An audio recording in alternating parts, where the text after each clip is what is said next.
주를 향한 기도 영원한 노래 오 주님만을 바라보니 날 향한 주님의 크신 사랑 영원히 찬양하리라. 십자가 그 사랑 찬양하리. 날 구원하신 그 사랑 오 주님 감사합니다. 내 삶을 드려 드려 찬양하리라. 놀라우신 주의 사랑 영원히 찬양하리라. 영원히 찬양하리라.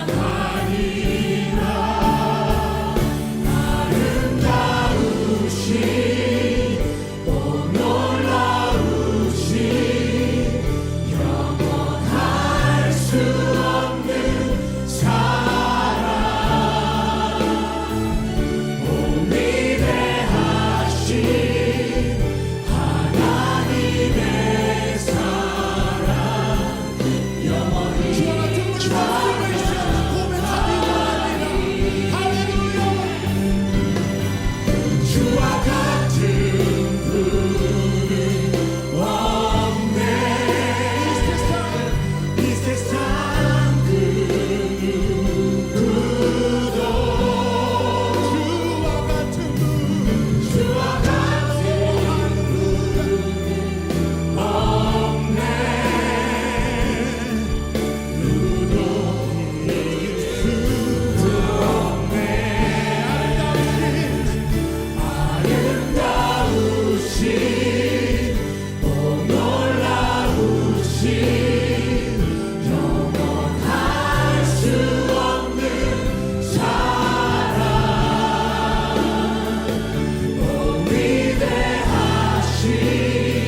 시편 113편 1절부터 9절입니다. 교독하겠습니다. 할렐루야. 여호와의 종들아 찬양하라. 여호와의 이름을 찬양하라. 이제부터 영원까지 여호와의 이름을 찬송할지로다. 해 돋는 데에서부터 해 지는 데까지 여호와의 이름이 찬양을 받으시리로다. 여호와는 모든 나라보다 높으시며 그의 영광은 하늘보다 높으시도다. 여호와 우리 하나님과 같은 이가 누구리요? 높은 곳에 앉으셨으나 스스로 낮추사 천지를 살피시고 가난한 자를 먼지더미에서 일으키시며 궁핍한 자를 거름더미에서 들어세워. 지도자들 곧 그의 백성의 지도자들과 함께 세우시니 같이 봉독하죠. 또 임신하지 못하던 여자를 집에 살게 하사 자녀들을 즐겁게 하는 어머니가 되게 하시는도다. 할렐루야. 아멘. 어떻게 보면 찬양과 기도와 말씀, 이 예배 어떤 면으로 보면 하나입니다. 하나. 자, 잘 들어보세요. 내 기도하는 그 시간, 그때가 가장 즐겁다. 이게 찬양 가사입니다. 내 기도하는 그 시간, 그때가 가장 즐겁다. 우리가 이 찬양을 합니다. 근데 솔직히 한번 나를 한번 들여다보세요. 내가 기도하는 그 시간이 가장 즐거웠습니까? 이거예요. 이것은 굉장히 중요한 질문이 될 것입니다. 여러분들, 기도를 할 수 있습니까? 기도가 어렵습니까? 기도가 쉽습니까? 그런데 기도는요, 어려울 수도 있고 쉬울 수도 있어요. 왠지 아세요? 기도는, 찬양은, 말씀은 하나님과의 사귐이기 때문에 그래요. 하나님과 올바로 사귀지 못하면 기도가 어려워요. 찬송이 어려워요. 못해요. 말씀을 못 읽어요. 바로 이 기도는 하나님과의 사귐입니다. 사랑하는 하나님과의 교제죠. 교제. 펠로십이. 사랑하는 하나님과의 만남입니다. 만남. 기도는, 찬양은, 말씀은 바로 뭐냐면 하나님께 친해지는 거예요. 하나님과 친해지는 거예요. 하나님과 사귀는 사귐이에요. 또 하나님께 가까이 가서 하나님과 같이 있는 것이 기도예요. 같이 있는 것, 같이 사는 것. 바로 이것이 찬양이죠. 여러분들, 기도는 주님과의 교제입니다. 거래가 아닙니다. 이것을 해주면 난 이렇게 하겠습니다가 아닙니다. 기도는 주님과의 교제입니다. 그래서 기도를 많이 하면 할수록 어떻게 돼요? 우리 얼굴이 주님을 닮는 거예요. 예수님을. 온유가, 사랑이, 겸손이, 진실이. 그죠? 이렇게 닮아가요, 점점. 언어도 주님을 닮아가요. 심지어 나의 삶의 방식이 주님을 닮아가요. 그래서 그리스도인을 to follow Jesus Christ, 예수님을 따라가는 무리들, 이 말이 그리스도인이라는 말이에요. 닮아가는 거예요. 주님의 성품을 담게 돼 있어요. 기도는 여기서부터 출발하는 것입니다. 그런데 기도와 찬송은 항상 함께 있습니다. 그렇기 때문에 하나라고도 볼 수 있어요. 찬양은 나의 삶에서 호흡과 같아요. 천국에서 우리가 앞으로 할 일이에요. 이사야서 43장 21절에 보면, 지난번에도 말씀드렸죠. 이 백성은 내가 나를 위하여 지었나니 나를 찬송하게 하려 함이니라. 우리가 이 땅에 태어난 목적이 이거예요. 여러분들, 또 재미난 말씀이 있어요. 시편 22편 23절에 보면, 이스라엘의 찬송 중에 계시는 주여, 주는 거룩하시나이다. 우리의 찬송 중에 주님은 계신다는 거예요. 하나님은 어떤 분이 God with us, 임마누엘 하나님, 나와 함께 하시는 하나님. 그런데 함께 안 하는 경우가 있다 이거예요. 뭐예요? 진실로 찬송하지 않으면 함께 안 하세요. 그 소리예요. 찬송 중에 거하시기 때문에, 찬송 중에 주님이 계신다 이거예요. 찬송이 하나님의 집이라는 거예요. 그러니까 내가 진실로 주님을 찬송하지 않으면 하나님이 그 안에 안 계시는 거예요. 그렇다면 내 안에 안 계시는 거예요. 찬송을 하지 않으면 하나님이 내 안에 안 계시다는 증거예요. 찬송 중에 거하시는, 나의 찬송 중에 거하시는 하나님이여, 하나님은 거룩하십니다. 이제 중요합니다. 여러분들, 우리들의 진실한 찬송은 바로 우리 하나님이 가장 편하신 집이 되는 거예요. 나와 함께 하시는. 찬송하지 않으면 하나님이 거하시지 않는 거예요. 찬송이 있는 성도는 주님이 함께 하신다는 증거입니다. 어떤 목소리로 주님을 찬송 올려드리는가? 그것은 전문가에게만 해당이 돼요. 찬양팀, 성가팀. 우리는 그렇지 않아요. 찬양의 궁극적인 목적이 뭡니까? 왜 우리가 예배를 드려요? 왜 우리가 찬양을 해요? 두 가지가 있어요. 첫째는 하나님을 존귀하게 해드려요. 예배를 통해서. 오늘 이 시간 우리가 드리는 예배를 통해서, 이 찬양을 통해서 하나님이 존귀해 주셔야 돼요. 그러면 그런 자세, 그런 마음, 그런 찬양을 드려야죠. 그죠? 예. 그 다음에 두 번째는 우리들에게 임하는 역사. 하나님을 존귀하게 드리는 찬양이 되면 우리에게는 어떻게 됩니까? 우리의 영이, 우리들의 영을 소생시켜 주세요. 살아나요. 생명이 다시 살아나요. 힘이 다시 일어나요. 일주일 동안 살 수 있는 능력이 다시 생기는 거예요. 이런 놀라운 역사가 함께 일어나는 것을 볼 수가 있어요. 찬양은 무엇이죠? 찬양은 praise. praise 찬양이라고 그래요. 이 찬양은 뭐냐면 하나님에 대한 경배. 이게 찬양이에요. adoration. 이게 찬양입니다. 그렇다면 오늘 1절을 한번 보도록 하겠습니다. 할렐루야, 여호와의 종들아 찬양하라. 여호와의 이름을 찬양하라. 찬양하는데 무엇을 찬양하라? 무엇을? 여호와의 이름을 찬양하라 그랬어요. 우리에게 가르쳐 주는 거예요. 예. 여호와의 이름을 찬양하라. 이 소리는 뭡니까? 여호와의 이름을 찬양하라. 이 뜻은 하나님이 어떤 분이신지를 알고, 그리고 하나님이 어떤 분이신지를 찬양하라 이 소리예요. 오늘 큐티 시편 116편 16절부터 19절에 보니까 예수님은 어떤 분이라고 나와 있어요? 나를 자유케 해주신 분, 자유케, 죄에서 자유하게 해주신 분, 나를 구원해 주신 분이라고 말씀하고 있는 거예요. 오늘 큐티에서는. 그래서 주의 이름을 부른다, 주의 이름을 찬양한다 이 뜻입니다. 하나님의 어떤 분이신지를 찬양하라 이 소리예요. 4절에 나와 있어요. 4절에 보면 여호와는 모든 나라보다 높으시며 그의 영광은 하늘보다 높으시도다 그랬어요. 왜 우리가 주님을 찬양해요? 누구를 찬양해요? 하나님을, 예수님을 찬양하는데 예수님이 누구신지를 찬양하는 거예요. 예수님은, 하나님은 모든 나라보다 높으시고 그 영광은 하늘보다 높으신 분이기 때문에 우리는 찬양을 해야 돼요. 예수님은 인류 역사상 그 어떤 통치자보다 아주 위대하신 분인 걸 우리는 알아요. 인류 역사상 이 세상 전체를 다스린 사람은 단 한 명도 없어요. 그러나 우리 주 예수 그리스도는 이 세상 전체는 물론 이거니와 우주 만물을 창조하시고 우주 만물을 다스리는 통치자이시라고 성경은 알려주고 있어요. 이건 사실이에요.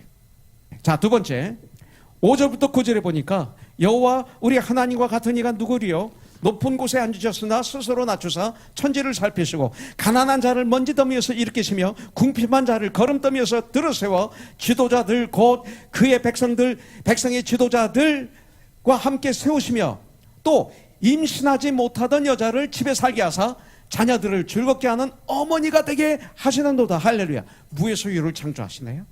예. 우리가 무엇을 찬양해야 돼요? 여기서 보니까 구원이죠, 결국. 자녀를 낳지 못하는 여인이 자녀를 낳게 되었다. 구원했다. 이 소리입니다. 예.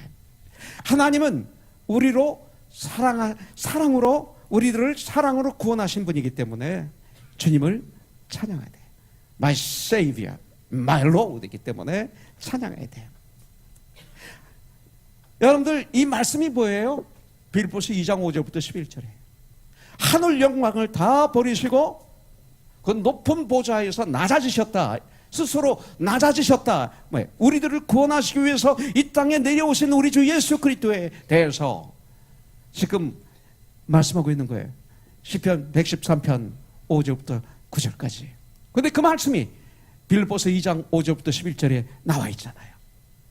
너희 안에 이 마음을 품으라 곧 그리스도의 마음이니, 예수의 마음이니. 그러면서 6절에서 그는 근본 하나님의 본체시나 높은 분이세요. 하나님과 동등됨을 취할 것으로 여기지 아니하시고 오히려 자기를 비워 종의 형체를 가지사 사람들과 같이 되셨고 사람의 모양으로 나타나사 자기를 스스로 낮추시고 죽기까지 복종하셨으니 곧 십자가에서 죽으심이라. 우리를 구원하시기 위해서 구원을 완성하신 거예요. 이러므로 하나님이 그를 지극히 높여 모든 이름 위에 뛰어난 이름을 주사 하늘에 있는 자들과 땅에 있는 자들과 땅 아래에 있는 자들로 모든 무릎을 예수의 이름에 꿇게 하시고 모든 입으로 예수 그리스도를 주라 시인하여 하나님 아버지께 찬양을 영광을 돌리게 하셨느니라. 이거예요. 예수 그리스도께서 우리들을 구원하시기 위해서 십자가에서 돌아가신 이 사건이야말로 하나님이 얼마나 우리를 사랑하신가를 분명하게 보여주신 놀라운 사건이었어요. 하나님이 세상을 이처럼 사랑하사 독생자를 주셨으니 이는 그를 믿는 자마다 멸망지 않고 영생을 얻게 하려 하심이라. 여러분들, 그러므로 우리가 하나님을 어떻게 찬양하지 않을 수 있겠어요? 우리 모두 예수의 이름을 찬양해야 돼요. 안 하면 죄인이에요. 하나님은 하늘의 해와 달과 별들을 만드시고 그들에게 낮과 밤을 밝히는 빛의 임무를 맡기신 거예요. 우리를 위해서. 그래서 시편 104편 24절에 보니까 여호와여 주께서 하신 일이 어찌 그리 많은지요. 주께서 지혜로 그들을 다 주셨으니 주께서 지으신 것들이 땅에 가득하니이다. 와, 주님을 찬양하지 않을 수 없어요. 여러분들, 하나님은 아브라함이 어떻게 했어요? 아브라함에게 언약을 주실 때 하늘의 별들을 보시면서 너의 자녀들이 저렇게 많이 예화로 주셨어요. 그 정도예요. 그냥 예화예요. 주신 거예요. 그러면서 언약하셨죠. 무지개를 주셨어요.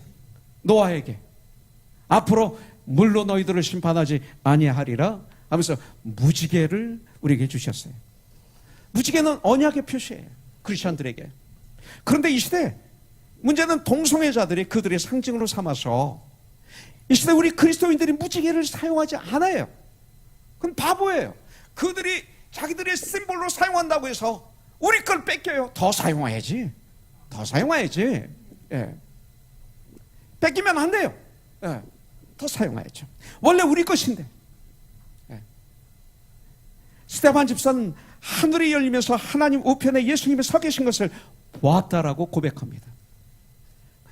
보기 때문에 어때요? 죽음까지도 감당할 수 있는 용기가 생기는 거예요. 주님을 보시면.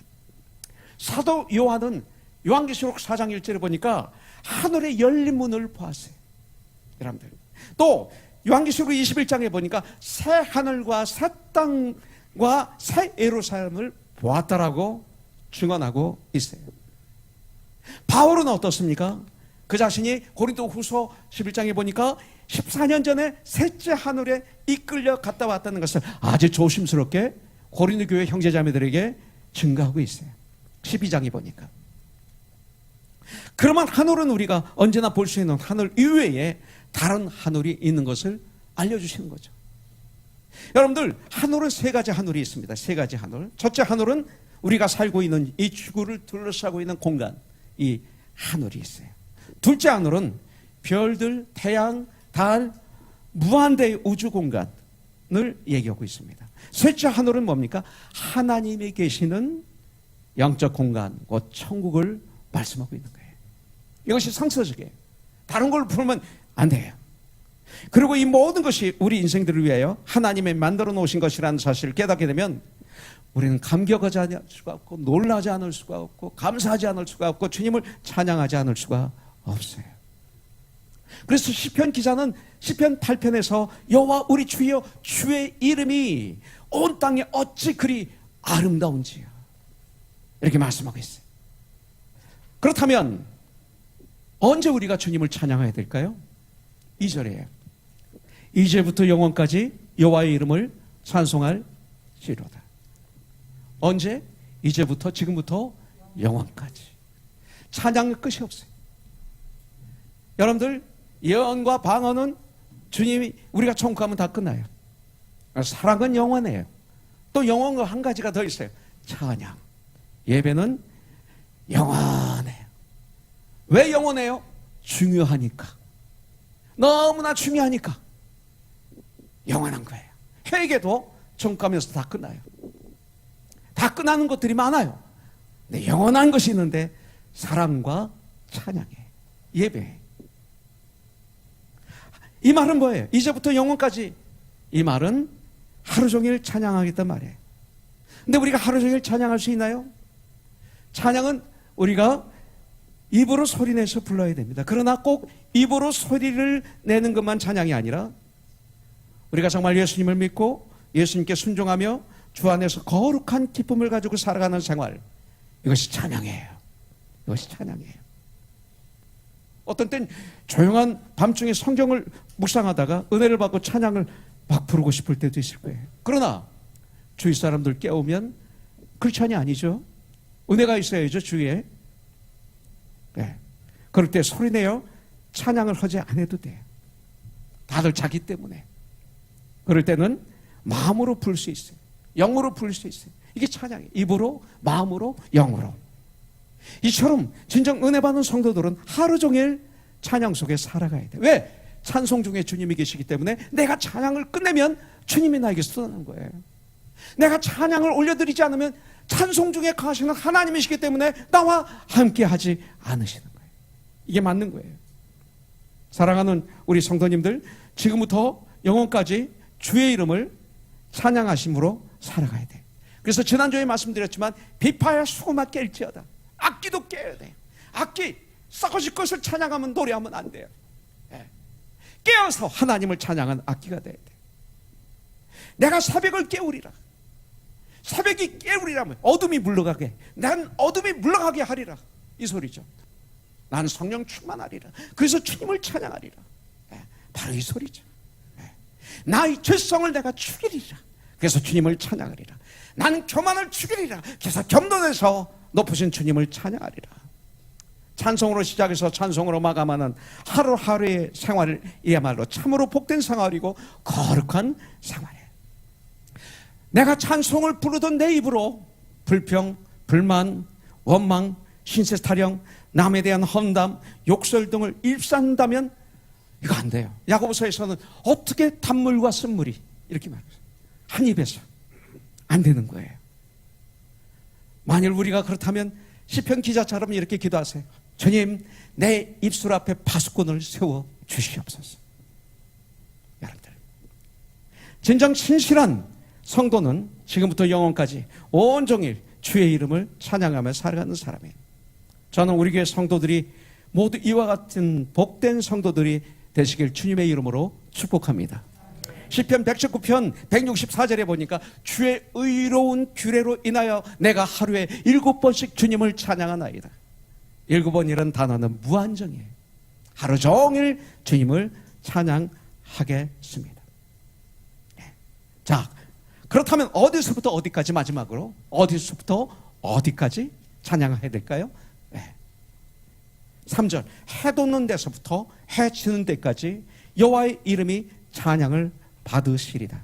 어느 장소? 해 지는 장소부터 해 지는 장소까지 여호와의 이름이 찬양을 받으셔야 된다는 거예요. 해는 동쪽에서 떠서 서쪽으로 칩니다. 하루 종일 비추다가 자기 일을 다 마치고 칩니다. 그렇기 때문에 해 돋는 데서부터 해 지는 그 모든 땅이, 모든 이 지구가, 아니 모든 민족들이 하나님을 찬양해야 됩니다. 특별히 하나님의 자녀들, 해 돋는 데서부터 해 지는 데까지 내가 어느 지역에 있든지 간에, 어떤 상황에 있든지 간에 하나님을 찬양해야 됩니다. 예배당 안에서만이 아니라 가정에서도, 직장에서도, 거리에서도 하나님을 찬양해야 돼요. 다윗 왕은 내가 사망의 음침한 골장에서 또 해를 두려워하지 않을 것이다. 여호와 하나님께서 나와 함께 하십니다. 그랬어요. 사망의 음침한 골짜기 이 동굴에서도 하나님을 찬양했어요. 해를 두려워하지 않을 것이다. 여호와 하나님이 나와 함께 하신다. 여호와 하나님이 언제 함께 하세요? 찬양할 때 함께 한다고 그랬잖아요. 그런 상황에서 또 다윗은 하나님을 찬양했다, 이 소리예요. 사도 바울은요, 지금 억울하게 감옥에 갇혔어요. 그때도 그는 기도하고 찬양했어요. 그랬더니 옥문이 깨지고 죄인이 풀리고 발에 있던 죄인이 풀리고 자기를 억압하던 간수가 예수를 영접하고 그의 온 집에 예수를 영접해서 결국은 빌보기회가 시작이 돼요. 찬양하면 이런 역사가 일어나요. 해 돋는 데서부터 해 짓는 데까지 모든 장소가 다 하나님을 찬양해야 할 장소예요. 그래서 우리는 장래 예배 때도 주님을 찬양하는 거예요. 지금부터 영원까지 장래 예배 그 장소에서도 여러분들 결혼 예배에서도 주님을 찬양하는 거예요. 축복의 찬양. 어려움을 당한 가정의 신방 가서도 주님을 찬양하는 거예요. 찬양하는 가운데 감격이 오고 위로가 오고 힘이 들어요. 찬양이 이런 능력이 있어요. 왜? 찬송 중에 주님이 계시기 때문에. 우리에게는 어느 때 어느 장소에서라도 거기에 적합한 찬송이 있다는 것이 얼마나 감사한 일인지 몰라요. 때와 장소에 따라 거기에 맞는 찬송을 택해서 부를 수 있는 훈련이 우리 성도들에게 꼭 필요해요. 해 돋는 아침부터 해 지는 저녁에 이르기까지, 해 돋는 동쪽에서부터 해 지는 서쪽에 이르기까지, 아니 지금부터 영원까지 우리의 온 마음을 다해 온 생애 동안 만군의 여호와 하나님 나의 주 예수 그리스도 나의 하나님 아버지를 찬양하는 우리가 되기를 주님의 이름으로 축복합니다. 할렐루야.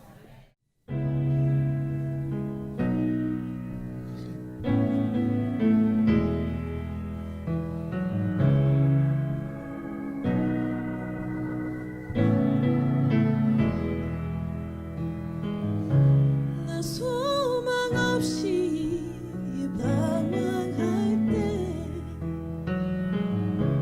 죄와 어둠에 헤매일 때 날 구원하신 오직 한 분 내 고통 들으셨네. And Lord, you found me, you healed me, you called me from the grave, you gave me your real love. I thank you, Jesus. You washed my sins away, and now that I'm living, I got forgiven. You came to set me free. That's what your mercy did for me.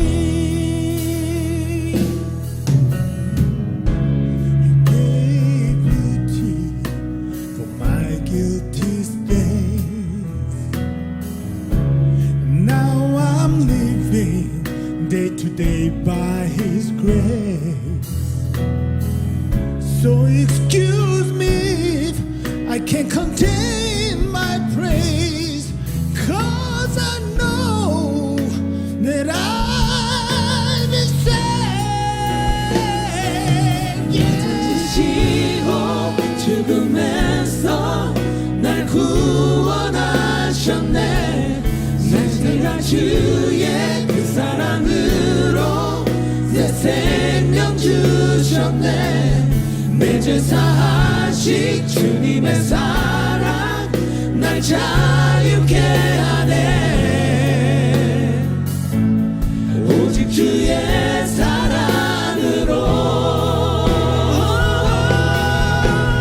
Every morning mercy will restore me. I will proclaim, and even if the world may fall before me, I will proclaim.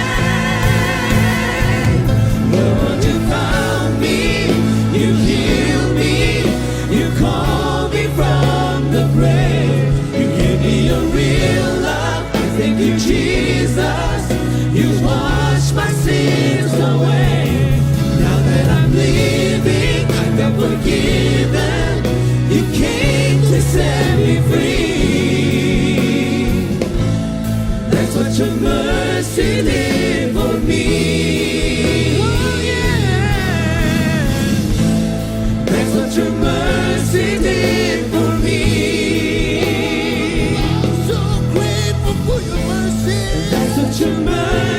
did for me. That's what your mercy did for me.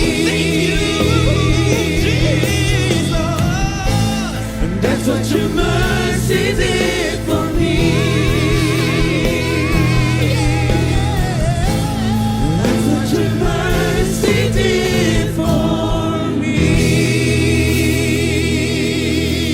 할렐루야.